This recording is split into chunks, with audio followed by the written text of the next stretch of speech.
ایک بادشاہ کو جنگل میں سفر کرتے ایک سانپ نے ڈس لیا۔ شاہی طبیب اپنی تمام تر کوششوں کے باوجود زہر کو جب بادشاہ کے جسم میں پھیلنے سے نہ روک پایا تو زاروں قطار رونے لگا۔ اتنے میں ایک درویش سا شخص وہاں آیا۔ بادشاہ کو زہر کے درد سے تڑپتے ہوئے دیکھا تو بادشاہ کی ٹانگ پر جہاں سانپ نے کاٹا تھا تھوک دیا اور بھاگ گیا۔ بادشاہ کے سارے ساتھی بادشاہ کی فکر میں تھے، اسی لیے دیوانے کی اس حرکت پر کوئی بھی درویش کے پیچھے اسے گرفتار کرنے نہ گیا۔ شاہی طبیب نے تھوک صاف کرنے کے لیے ایک رومال پکڑا اور بادشاہ کے زہر سے نیلی ہوتی ٹانگ پر سے تھوک صاف کرنے لگا، مگر پھر حیران ہوتے ہوئے رک گیا۔ اس نے انگلی سے تھوک کو سانپ کے ڈسے پر اچھی طرح مل دیا، جس سے فوراً ہی زہر کا اثر زائل ہو گیا۔ بادشاہ ہوش میں آئے اور جب انہیں درویش کے تھوک کے قصے کا پتہ چلا تو بادشاہ نے فوراً حکم دیا کہ اس درویش کو فوراً ڈھونڈ کر حاضر کیا جائے۔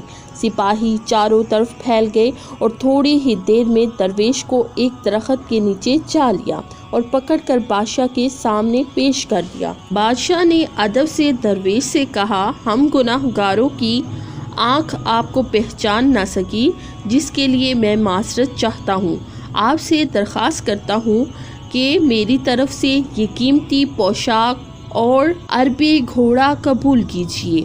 درویش نے مسکرا کر بادشاہ کی طرف دیکھا اور بولا، یہ گھوڑا اور پوشاک بہت قیمتی ہے، میں یہ پوشاک پہن کر اس گھوڑے کے لیے گھاس کاٹوں گا تو اچھا نہیں لگوں گا۔ بادشاہ نے کہا، آپ فکر نہ کریں، گھوڑے کے ساتھ خدمتگار بھی پیش کر دیے جائیں گے۔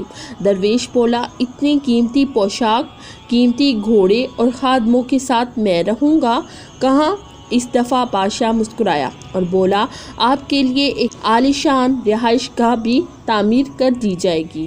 درویش نے پوچھا، اتنے مال اور دولت اور خادموں کے ساتھ اس رہائش گاہ میں تنہا رہوں گا؟ بادشاہ بولا، حضور، میری بیٹی شہزادی گلنار کی شادی آپ سے کر دی جائے گی۔ درویش بولا، اگر آپ نے میری شادی کی تو پھر میرے بچے بھی ہوں گے؟ بادشاہ نے جواب دیا، بالکل ہوں گے، ہماری دعا ہے کہ آپ کو کثیر اولاد ملے۔ درویش بولا، اگر ان بچوں میں سے کسی بچے کو خدا نخواستہ کچھ ہو گیا تو پھر رونا کس کو پڑے گا؟ بادشاہ نے جواب دیا، حضور، اگر خدا نخواستہ ایسا ہوا تو رونا تو پھر آپ کو ہی پڑے گا۔ درویش مسکرا کر بولا، اگر یہ سارا کچھ لے کر مجھے رونا ہی پڑے گا تو بادشاہ سلامت، آپ اپنا گھوڑا اور قیمتی لباس واپس لے لیں، میں اپنی درویشی میں خوش ہوں۔ دل اسی سے لگاؤ جس نے دل بنایا ہے، دنیا سے لگاؤ گے تو آنسو ہی ملیں گے۔ اگر آپ کو ہماری ویڈیو اچھی لگی ہے تو مہربانی کر کے ویڈیو کو لائک کریں اور چینل کو سبسکرائب کریں۔ اللہ تعالیٰ آپ کا حامی و ناصر ہو۔ السلام علیکم ورحمۃ اللہ وبرکاتہ۔